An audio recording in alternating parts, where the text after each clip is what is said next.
Hello दोस्तों, कैसे हो सब लोग। आप सभी का बहुत बहुत स्वागत है फिर से एक बार पीडब्ल्यू फार्मा चैनल में, जहां पर आज मैं लेके आया हूं कुछ इंटरेस्टिंग चीजें। जी हाँ, बहुत सारे हमारे दोस्त हैं जो आने वाले कई सारे फार्मासिस्ट एग्जाम्स के लिए प्रिपरेशन तो कर रहे हैं, लेकिन एक छोटी सी चीज जो शायद नजरअंदाज होने से कई बार नुकसान का सामना करना पड़ता है, या फिर एक ऐसी चीज कि जिसको हम उतना सीरियसली शायद नहीं लेते हैं, उसी के बारे में आज हम डिस्कस करने वाले हैं। तो आज का डिस्कशन होगा फार्मासिस्ट एग्जाम के प्रिपरेशन में होने वाले 6 common mistakes. Yes, 6 common mistakes. अब गाइडेंस तो यार हर कोई करता ही रहेगा, और गाइडेंस आपको हर जगह से मिलता भी है। आपको पता है कि एग्जाम के लिए कैसे प्रिपेयर करना है, क्या करना है, लेकिन इस प्रिपरेशन में कई बार छोटी छोटी गलतियां हमसे हो जाती है, और वो छोटी सी गलतियां ही जो है वो कई बार हो सकता है कि हमारे असफल होने का भी कारण बन सकती है। ये ना हो, इसीलिए आज मैं लेके आया हूं ये एक इंटरेस्टिंग वीडियो आपके लिए। फार्मासिस्ट के एग्जाम, अगर हम फार्मा प्रोफेशन की बात करेंगे तो फार्मासिस्ट की प्रोफेशन में सबसे प्रेस्टिजियस जो हमारा ऑल इंडिया लेवल का एग्जाम होता है वो होता है जीपैट का एग्जाम। और हर फार्मा स्टूडेंट का सपना भी होता है इस जीपैट के एग्जाम में अपियर होना। लेकिन कई बार कंफ्यूजन ये होता है कि बच्चों को लगता है कि यार मैंने जीपैट का एग्जाम तो अगर प्रिपेयर कर लिया है तो उस बेसिस पे मेरी फार्मासिस्ट एग्जाम की प्रिपरेशन भी बहुत बढ़िया तरीके से हो गई है। और कई बार ऐसा गाइडेंस भी दिया जाता है, हालांकि ये बात सही तो है, लेकिन सिर्फ कुछ हद तक। क्यों? सबसे पहले हम लोग डिफरेंस समझते हैं। अगर हम लोग बात करते हैं जीपैट एग्जाम के प्रिपरेशन की, जब भी आप जीपैट का प्रिपरेशन करते हो, इसका मेजर फोकस जो रहता है ये pharmaceutics, pharmacology, pharmaceutical chemistry, pharmaceutical jurisprudence, ऐसे टाइप के सब्जेक्ट्स के ऊपर ज्यादा रहता है, जिसमें purely pharmaceutics, pharmacology, pharmaceutical chemistry, ये जो सब्जेक्ट्स मैंने बताए, इन सभी सब्जेक्ट्स के कोर थियोरेटिकल नॉलेज के ऊपर ज्यादा से ज्यादा फोकस रहता है। लेकिन वही अगर हम लोग बात करते हैं फार्मासिस्ट एग्जाम्स की, तो फार्मासिस्ट एग्जाम में थोड़ा सा ब्रॉड नॉलेज, जिसमें प्राइमरी फोकस होता है pharmacy law, general knowledge, aptitude and state specific information, इसके ऊपर बहुत ज्यादा फोकस जो होता है ये होता है। आप फार्मा की प्रिपरेशन करोगे जीपैट पॉइंट ऑफ व्यू से, कोई प्रॉब्लम नहीं है बेटा, लेकिन जब फार्मासिस्ट एग्जाम की बात आती है तो यहां पे 100% सिर्फ और सिर्फ आपका फार्मा का ही सिलेबस नहीं रहता, और यही चीज गलती से हमसे हो जाती है नजरअंदाज।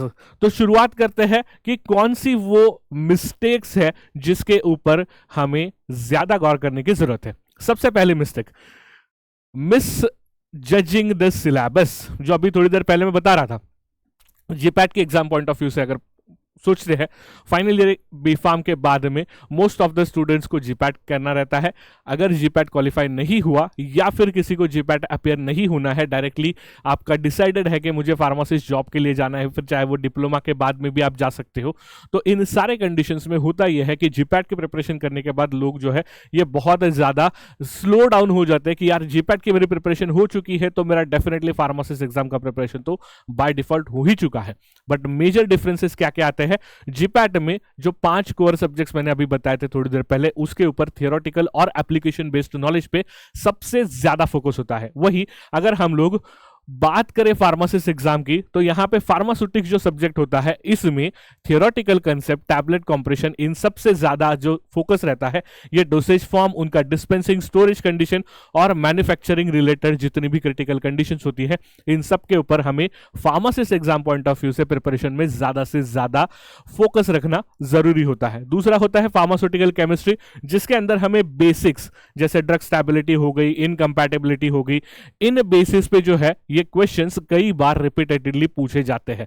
जबकि हम अगर बात करते हैं जीपैट पॉइंट ऑफ व्यू से, तो यहां पे कुछ other basic concept, ring structure, IUPAC nomenclature, इस पे हमारा फोकस ज्यादा रहता है, जो कि फार्मासिस्ट एग्जाम में कंपैरेटिवली अलग तरह रहता है। नेक्स्ट आता है फार्मास्यूटिकल ज्यूरिस्प्रूडेंस।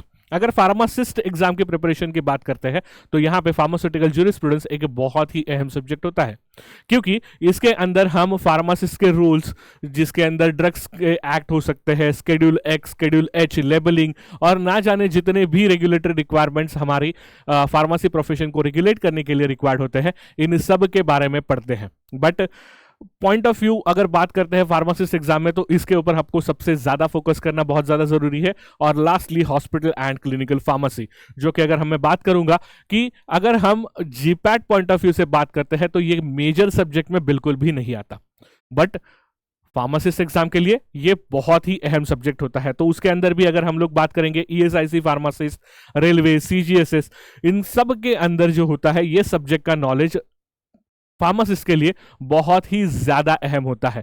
तो आपको पढ़ते वक्त सबसे पहले सिलेबस को समझना है। ये जो 4 सब्जेक्ट्स मैंने बताए इनके ऊपर आपका मैक्सिमम फोकस होना चाहिए। मैंने ये बोला कि ये छोड़ के आपको कुछ पढ़ना ही नहीं है, बट ज्यादा से ज्यादा फोकस इस डायरेक्शन में होना चाहिए, क्योंकि स्टेट लेवल हो चाहे सेंट्रल लेवल हो, फार्मासिस्ट के एग्जाम में most of the time syllabus जो आता है ये इन्हीं पार्ट पे से ज्यादा फोकस आता है। तो ये हो गई आपकी पहली गलती, मिस जजिंग द सिलेबस, जिसको आप डेफिनेटली करेक्ट करोगे। आते हैं दूसरी गलती के पास, जो मैंने थोड़ी देर पहले फिर से बताया था कि यार ये जो एग्जाम होती है इसके अंदर 100% फार्मा बेस्ड एग्जाम कभी नहीं होता। इसके अंदर कुछ अलग पार्ट भी होता है, भले वो 20% का ही सही, लेकिन वो होता है जिसको हम नजरअंदाज कर देते हैं, ignoring the general knowledge and aptitude sections. हमें लगता है कि यार 80% तो फार्मा का सिलेबस है, उसके बलबूते पे हम आसानी से एग्जाम क्रैक कर सकते हैं। बट बेटा ये चीज बहुत ज्यादा मायने रखती है कि आपको इसका भी साइमल्टेनियसली प्रिपरेशन करना इतना ही जरूरी हो सकता है, क्योंकि अगर कहीं पे भी किसी एग्जाम के रिक्वायरमेंट के हिसाब से इंटरव्यू शेड्यूल होगा तो इंटरव्यू में भी इसके बेसिस पे कई बार क्वेश्चंस पूछे जाते हैं। तो उसके अंदर आपको क्या क्या पढ़ना जरूरी है। सबसे पहले तो ये मिसकंसेप्शन नहीं रखना है कि यार जीके हो, एप्टीट्यूड हो, इसको सेकेंडरी ऑप्शन पे रखेंगे। पहले मुझे फार्मा का सिलेबस कंप्लीट करना है, उसके बाद में मैं देखूंगा कि मुझे ये पढ़ना है नहीं पढ़ना है, टाइम मिला तो पढ़ूंगा, एक ही पेज पढ़ूंगा, 2 ही पेज पढ़ूंगा, ये नहीं करना है। जो भी एग्जाम पैटर्न के हिसाब से सिलेबस में पॉइंट्स मेंशन रहेंगे उसके हिसाब से आपको इसको भी उतना ही इंपॉर्टेंट वेटेज देते हुए आपको इसकी प्रिपरेशन करनी है। रियलिटी में स्टेट फार्मासिस्ट एग्जाम जो होती है इसमें 15 to 20% मार्क्स जो होते हैं, आपके टोटल एग्जाम के मार्क्स जो होते हैं, ये करंट अफेयर्स हो गए, रीजनिंग हो गए, फिर जनरल एप्टीट्यूड हो गए, इसके ऊपर आते हैं। तो क्यों ना उसके लिए भी स्पेशल प्रिपरेशन की जाए। तो आपको इस बात का बहुत ज्यादा ध्यान रखना जरूरी है। तो ये सेकंड मिस्टेक हो गई। इसी के साथ साथ में अगर हम लोग थर्ड मिस्टेक की बात करते हैं तो थर्ड मिस्टेक मेजरली यही होता है कि हम ज्यादा से ज्यादा फोकस कर बैठते हैं थियरी पे। थियरी तो बेटा हमारी ऑलरेडी 4 साल में क्लियर हो चुकी है, हम लोगों ने यूनिवर्सिटी के भर भर के पेपर्स भी लिखे हुए हैं, लेकिन यहाँ पे ऐसा नहीं है। यहाँ पे हमारे एमसीक्यू बेस्ड क्वेश्चन जो है ये बहुत ज्यादा होते हैं, और हमें कई बार ये चीज देखने के लिए मिलती है कि यार जो यूनिवर्सिटी एग्जाम में काफी अच्छे रैंक लाने वाले स्टूडेंट्स थे वो लोग ऐसे कॉम्पिटिटिव एग्जाम में फेल हो जाते हैं। इसके पीछे का एक ही रीजन यही रहता है कि बेटा आपको यहाँ पे पिन पॉइंटेड स्पेसिफिक होना बहुत ज्यादा जरूरी है। अगर यूनिवर्सिटी एग्जाम्स की बात करें तो उसमें डिस्क्रिप्टिव क्वेश्चंस होते हैं, उसमें आपको मल्टीपल ऑप्शंस रहते हैं कि भैया ये नहीं तो ये पार्ट आप क्वेश्चन का आंसर कर दो, आपको एटलीस्ट आधे तो मार्क्स मिलेंगे, आपको कुछ पार्ट के लिए तो कुछ सही मार्क्स मिलेंगे। बट यहाँ पे ऐसा नहीं है, you have to be very very pinpointed. और अगर हम अपने खुद के दिमाग से सोचने जाए तो बेटा हर एक सेंटेंस से एक क्वेश्चन बन सकता है। तो इसीलिए क्वेश्चंस की प्रैक्टिस करे तो कितनी करे, कहां से करे, कितनी करे। तो उसके लिए सबसे बेस्ट तरीका यह है कि सबसे पहले अपने नॉलेज गैप्स को क्विकली आइडेंटिफाई करो। मुझे पता है कि मुझे फार्मासिस्ट एग्जाम के लिए प्रिपेयर करना है, तो उस हिसाब से जब मैंने सिलेबस में इंपॉर्टेंट पॉइंट बताए तो उस हिसाब से मुझे कौन से पॉइंट्स पे ज्यादा फोकस करना जरूरी है, सबसे पहले ये आइडेंटिफाई करो। उसके बाद में इंप्रूव करना है आपको क्वेश्चन इंटरप्रिटेशन स्किल्स। क्वेश्चन आ क्या सकते हैं ये आपको तभी पता चलेगा जब आप ज्यादा से ज्यादा एमसीक्यूज की प्रैक्टिस करोगे, क्योंकि कोई भी सिली क्वेश्चन भी आ सकता है, कोई बहुत ज्यादा कंफ्यूजिंग क्वेश्चन भी आ सकता है, but most of the time जितने एमसीक्यूज हम प्रैक्टिस करेंगे उस बेसिस पे हमें थोड़ा सा आइडिया हमारा प्रोसेस होना शुरू होता है हमारे दिमाग के अंदर कि क्या टाइप का क्वेश्चन आ सकता है। हमें स्टैमिना बिल्डअप करना बहुत जरूरी होता है, क्योंकि यहाँ पे कोई डिस्क्रिप्टिव एग्जाम नहीं है, बल्कि सिर्फ एक एक पॉइंट को टिक करना है, और एक टाइम पे दिमाग खराब होना लगता है कि यार ये क्या है, क्वेश्चंस दिमाग में नहीं घुस रहे, इतनी प्रोसेस करनी है, लिखने के लिए कुछ नहीं है। तो इसके लिए हमें स्टैमिना भी बिल्डअप करना उतना ही जरूरी है। एंड सबसे इंपॉर्टेंट चीज होती है टाइम मैनेजमेंट करना, क्योंकि एमसीक्यूज है, 1 सेकेंड भी सही है 1 सेकंड भी काफी होगा अगर आपको नॉलेज है। लेकिन किसी एक क्वेश्चन में कंफ्यूजन है, इसके ऊपर हम लोग बहुत ज्यादा टाइम अगर इन्वेस्ट करते बैठेंगे तो उस कंडीशन में हो सकता है कि बाकी क्वेश्चंस आपके स्किप हो जाए या फिर सफिशिएंट टाइम उसको ना मिले। तो इसीलिए आपको पेपर को जो है 3 हिस्सों में डिवाइड करना है। सबसे पहले वो क्वेश्चंस जिसकी आपको 100% गारंटी है, इनको आप रख दो लास्ट में। उसके बाद में दूसरा आपको वो क्वेश्चंस देखने हैं जिसमें आपको थोड़ा बहुत कंफ्यूजन है कि यार ए भी हो सकता है, बी भी हो सकता है, मैं थोड़ा सा कंफ्यूजन हो रहा है, इनको रखो सेकंड लास्ट पोजीशन पे। और थर्ड पॉइंट आता है जो क्वेश्चंस को आपको बिल्कुल भी नहीं आता है या फिर जिसके ऊपर आपको सबसे ज्यादा कंफ्यूजन है। अब करना क्या है, जो भी आपका एग्जाम का टाइम होगा, समझ लो कि फॉर एग्जांपल 1 घंटे का या फिर 3 घंटे का एग्जाम है, तो ये जो 3 सेक्शंस हमने किए हैं उनको आपको बराबर के हिस्से में बांटना है। 1 घंटा मुश्किल क्वेश्चन के लिए, 1 घंटा मीडियम क्वेश्चन के लिए और 1 घंटा सबसे इजीएस्ट क्वेश्चन के लिए। आप करो ऐसे कि जो सबसे मुश्किल लगने वाले क्वेश्चंस है उनके ऊपर आप पहले, जब आपका माइंड फ्रेश है, जब आप थके नहीं हो, जब आप फ्रस्ट्रेट नहीं हो चुके हो, उस टाइम पे आप उसके ऊपर काम करना शुरू कर दो। 1 घंटे में जितने होंगे बाकी छोड़ दो। फिर सेकेंड आवर में जो भी आपको इंपॉर्टेंट, जिसमें थोड़ा बहुत कंफ्यूजन था, ऐसे क्वेश्चंस अटेम्प्ट करो। हो सकता है कि वो आधे घंटे में ही खत्म हो जाए, बहुत अच्छी बात है, आधे घंटे में वो खत्म हो जाए। उसके बाद चले जाओ थर्ड सेक्शन पे जिस पे आपको आंख बंद करके 100% गारंटी है। अब आंख बंद करके 100% गारंटी वाले क्वेश्चन जब आप इस वक्त सॉल्व करोगे तो बेटा एक हल्की सी उम्मीद जाग जाती है कि यार ये चलो इतने सारे क्वेश्चन हमने सॉल्व तो कर लिए। तो फिर से जो पहले सेक्शन से बचे हुए क्वेश्चन थे उनके ऊपर सोच विचार करने के लिए हमारा माइंड थोड़ा सा फ्रेश हो जाता है। यूजुअली हम लोग उल्टी चीज करते हैं, जो सबसे इजी है उनको फटाफट फटाफट फटाफट सॉल्व कर लेते हैं, हमारा कॉन्फिडेंस वहीं पे बूस्ट होता है और लास्ट में आते आते भाई इतना फ्रस्ट्रेट हो जाते हैं कि एक भी क्वेश्चन के ऊपर हम सोचने के लायक नहीं रहते हैं। इसीलिए थोड़ा सा ये उल्टा वाला ट्रिक यूज करके देखो, बहुत मजा आएगा बेटा। ओके, ये सारी चीजें हैं। रियल वर्ल्ड के इंपैक्ट की अगर बात करते हैं तो ऐसे स्टूडेंट जो कि एमसीक्यूज को निगलेक्ट नहीं करते हैं, उन सब में टाइम मैनेजमेंट हो गया, क्वेश्चंस को समझने में गलतियां हो गई या फिर क्वेश्चंस को डिकोड करना, सिली मिस्टेक्स की वजह से जो मार्क्स लूज करना होता है, ये सारी चीजें देखी जाती है। तो आपको यही चीज जो है ये आपको डेफिनेटली अवॉइड करनी है। जितना मैंने बताया बेटा डेफिनेटली इसके ऊपर सोचना और ये चीजें एक बार इंप्लीमेंट भी करके देखना। नेक्स्ट आते हैं मिस्टेक नंबर 4 जो होती है not solving the state specific PYQs, previous year question papers. सबको इसकी लत तो रहती है यार, सर पीवाईक्यूज चाहिए, सर पीवाईक्यूज चाहिए, लेकिन पीवाईक्यूज कहां से? कई सारे स्टूडेंट्स ऐसे होते हैं भाई जहां से मिले वहां से उठा लो। एग्जाम दे रहा है महाराष्ट्र स्टेट की फार्मासिस्ट की और पीवाईक्यूज उठा लिए दिल्ली के या फिर पीवाईक्यूज उठा लिया एमपी के। बेटा ऐसे नहीं होता, आपका अप्रोच सही है लेकिन हर स्टेट का अपना अपना पीवाईक्यूज का एक डेफिनेट पैटर्न होता है। तो उसके हिसाब से अगर हम देखेंगे तो अप्रोक्सीमेटली 40% जो क्वेश्चन पेपर बनता है ये या तो प्रीवियस क्वेश्चंस के बेसिस पे होता है या तो कुछ क्वेश्चंस डायरेक्टली भी पूछे जाते हैं। ऐसे नहीं कि एग्जैक्टली कॉपी पेस्टेड क्वेश्चन रहेंगे, लेकिन थोड़ा सा ट्विस्ट करके, ऑप्शंस थोड़ा ऊपर नीचे करके, कंफ्यूजन बनाने के लिए कुछ ट्विस्ट करके, इस प्रकार से बस क्वेश्चन को मॉडिफाई किया जाता है। तो अगर आप पीवाईक्यूज बहुत अच्छे से पढ़ते हो तो उसी में आपका जो है 40% के लगभग प्रिपरेशन आसानी से कवर हो सकता है। उसमें से भी 25% क्वेश्चन जो ऐसे होते हैं जो स्टेट स्पेसिफिक होते हैं। जैसे फॉर एग्जाम्पल अगर हम लोग बात करते हैं महाराष्ट्र स्टेट की, तो महाराष्ट्र स्टेट में क्या होगा, अगर कोई स्पेसिफिक पैंडेमिक बार बार बार बार चलते रहता है तो उस बेसिस पे फार्मासिस्ट को ज्यादा नॉलेज होना बहुत जरूरी है और उसी कंडीशन में उस पर्टिकुलर टॉपिक से हो सकता है कि ज्यादा क्वेश्चंस आते हो और ये पैटर्न हर बार रिपीट होते रहता है। तो ऐसे ही हर स्टेट के हिसाब से जो है ये हमारे क्वेश्चंस बहुत ही हाईली स्पेसिफिक हो सकते हैं। तो 25% क्वेश्चन जो है ये ऐसे भी आ सकते हैं, इसलिए आप जिस स्टेट के लिए प्रिपेयर कर रहे हो उसी के पीवाईक्यूज को थोड़ा सा ज्यादा प्रेफरेंस करो और अगर ये दोनों चीजों को आप प्रॉपरली प्रैक्टिस करोगे आपके सक्सेसफुल होने के चांसेस 3 गुना तक बढ़ सकते हैं। तो क्यों ना एक चांस लिया ही जाए। आते हैं 5वीं मिस्टेक के बाद जो होता है ignoring the current affairs and ignoring the current affairs for the state exams. अभी थोड़ी देर पहले हमने जनरल नॉलेज की बात की, लेकिन करंट अफेयर्स भी उतना ही इंपॉर्टेंट है, क्योंकि जब हम गवर्नमेंट जॉब में जाना चाहते हैं तो गवर्नमेंट के हिसाब से रीसेंट हेल्थ केयर पॉलिसीज क्या क्या है उसके बारे में अपडेट हमें पता होना जरूरी है। नेशनल हेल्थ मिशन हो सकता है, आयुष्मान भारत हो सकता है, या फिर अगर किसी भी स्पेसिफिक स्टेट के हिसाब से अगर उनकी गवर्नमेंट ने, स्टेट गवर्नमेंट ने कोई इनिशिएटिव्स लिए हैं तो उसके बारे में अपडेट होना बहुत बहुत बहुत जरूरी होता है। नेक्स्ट आता है फार्मास्यूटिकल रेगुलेशंस। अगर कोई भी रिसेंटली आया हुआ है, कोई लॉ अगर रिसेंटली अमेंड हुआ है, उसके हिसाब से कोई चेंजेस होने वाले हैं प्रोफेशन में, प्रैक्टिस के ऊपर कोई इम्पैक्ट होने वाला है, तो ये सारी चीज़ों के बारे में भी अपडेट रखना हमारे लिए बहुत ज़्यादा ज़रूरी है।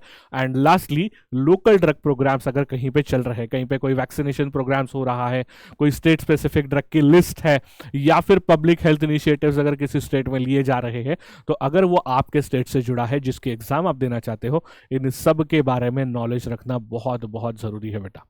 क्योंकि अदरवाइज जो most of the time industries के साथ में प्रॉब्लम फेस होता है कि एकेडमिया इंडस्ट्री गैप होता है। इंडस्ट्री कहां चल रही पता नहीं, एकेडमिक्स कहीं पीछे चल रहा है, ऐसे हमेशा लगता है हमें। अगर आप करंट अफेयर्स के बारे में नॉलेज नहीं गेन करोगे तो गवर्नमेंट जॉब में जाते हुए भी आप सेम प्रॉब्लम फेस करोगे। आप बुक्स में से कुछ पुराने साल के डेटा पढ़ते जाओगे, लेकिन रिसेंटली क्या अपडेट है वही आपको पता नहीं है, तो हो सकता है कि उसकी वजह से आपको थोड़ा सा मुश्किल हो जाए। और last but not the least, छठी गलती जो कि होती है last minute strategy failure. Exam में हम लोग गए नहीं कि पहले क्वेश्चन पेपर देख लिया, यार इतने मुश्किल मुश्किल मुश्किल मुश्किल क्वेश्चन आ रहे, बस मोरल अपना वहीं पे डाउन हो गया। ये चीज ना हो, इसलिए थोड़ी देर पहले ही मैंने आपको एक बहुत बढ़िया स्ट्रेटेजी बताई, फिर से एक बार बताता हूं। सबसे मुश्किल वाले क्वेश्चंस पहले ले लो, मीडियम वाले क्वेश्चंस उसके बाद में ले लो, और सबसे आसान वाले क्वेश्चन लास्ट में ले लो। तो लास्ट में जब आपके हिसाब से आपको आने वाले सारे क्वेश्चंस खत्म हो चुके रहेंगे, लास्ट में नोन क्वेश्चंस कॉन्फिडेंटली सॉल्व करने की वजह से आपका कॉन्फिडेंस काफी हद तक बूस्टअप हो जाता है। और ये कॉन्फिडेंस बूस्टअप के साथ में जो क्वेश्चंस आपने स्किप किए थे उनके ऊपर फ्रेशली माइंड फिर से पढ़ सकते हो, उनको फिर से सोच सकते हो, और उसमें से 2-4 आंसर्स हो सकता है आपको सही भी याद आ जाए।